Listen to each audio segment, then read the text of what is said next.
I need to tell you something before I start. If you ever meet twins named Antonio and Bruno, run. Don't look at them. Don't talk to them. Don't let them smile at you. Because 3 months ago, I sat with them at lunch, and now, every night at 3:17 a.m., they stand at the foot of my bed and smile. And tomorrow night, at exactly 3:17 a.m., I'm going to join them in the woods forever. My name is Marcus. I'm 17. 3 months ago, I transferred to Ridgemont High School in rural Pennsylvania. On my first day, cafeteria was packed. Every table was full except one. In the back corner, two identical twins sat completely still, hands folded, staring directly at me. Not glancing, staring, like they'd been waiting for me. I walked over and asked if I could sit. They looked at each other for exactly 3 seconds, then turned to me in perfect unison and smiled. The one on the left spoke first.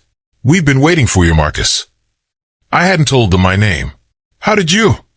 "Antonio," he said, pointing to himself. Then to his brother, Bruno. They knew everything about me. My address, that my mom died 2 years ago, that I used to play guitar, but stopped after her funeral. Things no one should know. Before lunch ended, they invited me somewhere that night. The old cemetery on Clearview Road. The one backed up against the woods, where 3 teenagers went missing in 2019 and were never found. I should have said no. But at 11:47 p.m., my phone buzzed. "Unknown number. We're waiting for you." I climbed out my window and walked to the cemetery. The woods were freezing. Not normal cold. Something deeper. Something dead. I followed their location pin to a clearing. No one was there.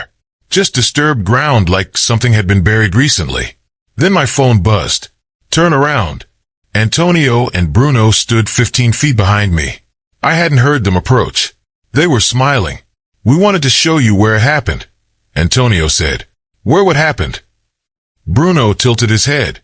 "Where we died." They lunged at me. Antonio grabbed my throat with freezing hands. Bruno pinned my arms. I couldn't breathe. They whispered in perfect unison. "You shouldn't have come, Marcus. But now that you're here, you're ours." Their breath smelled like dirt, like decay. Then they let go. I fell gasping. When I looked up, they were gone. I ran home, and the next morning reported everything to the school. They were expelled immediately. I thought it was over. 3 days later, I woke at 3:17 a.m. My window was wide open. My phone glowed on the nightstand. "Miss us." The messages never stopped. "We're still here. We're always here. You can't get rid of us, Marcus." I started seeing them at school even though they'd been expelled, standing at the end of hallways, in window reflections, in the cafeteria corner. But when I'd look directly at them, they'd vanish. Then during gym class, we had a substitute teacher I'd never seen before. He kept staring at me. After class, he walked into the locker room while students were changing. He shouldn't have been there. He walked straight toward me, stopped 3 feet away, and smiled. The exact same smile Antonio and Bruno had. "Marcus," he said quietly, "we've been looking for you." My blood froze. His voice wasn't an old man's voice. It was Antonio's voice, coming out of someone else's mouth. I ran. Security searched for him. He was gone. No record of any substitute being assigned that day. No one had authorized him. Whoever that was, he shouldn't have existed. One day, I went to the music basement to return equipment. All the lights went out. Complete darkness. I turned on my phone flashlight. At the far end, a practice room door slowly opened. Something stepped out, moving wrong, like its joints didn't work. It walked toward me. As it got closer, I saw its face. Bruno, but wrong. Skin gray. Eyes completely black. No whites at all. Mouth stretched into that horrible smile. He pointed at me. "Found you," he whispered. I ran upstairs. Security found nothing, but I know what I saw. Last week, my friends and I broke into the school at night. I saw my friend Jake ahead of me. I followed him into the bathroom. "Jake, you in there." Then my actual phone rang. Jake's name on screen. "Marcus, where are you?" "We're all downstairs." My hand shook.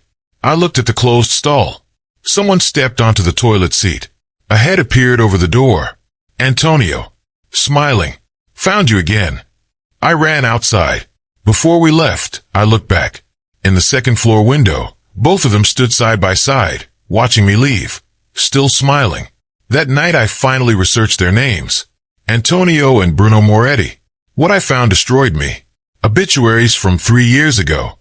Antonio Moretti, age 17, died November 14th, 2021. Bruno Moretti, age 17, died November 14th, 2021. Cause of death, homicide.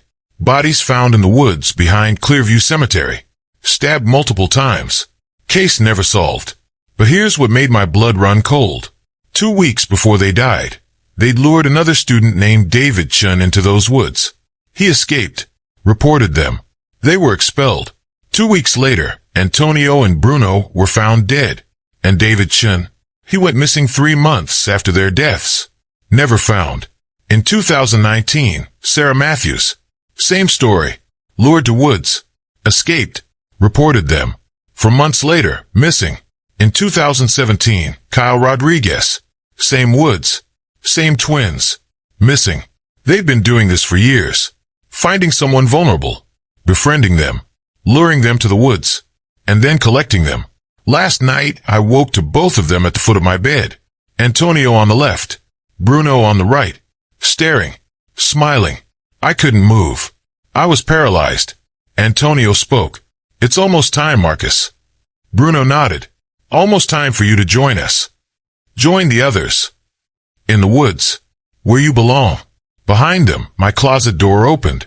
David Chun. Sarah Matthews. Kyle Rodriguez. 3 teenagers. Pale. Gray. Eyes black.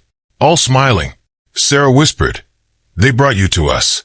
Just like they brought us to the ones before. David added. And when you join us, you'll help them find the next one. They walked toward my bed. Closer. Closer. I screamed and they vanished. On my nightstand was a Polaroid photograph. Me. Sleeping. Taken from inside my room. Last night. On the back. Handwriting I didn't recognize. November 14th. 3:17 a.m. The woods. Don't be late. That's tomorrow night. The same date Antonio and Bruno died. The same date all the others went missing. I'm writing this because I need people to know what happened. If you're watching this and you ever meet twins named Antonio and Bruno, don't talk to them because they've been dead for 3 years. But they're still hunting, still collecting, and once they choose you, there's no escape.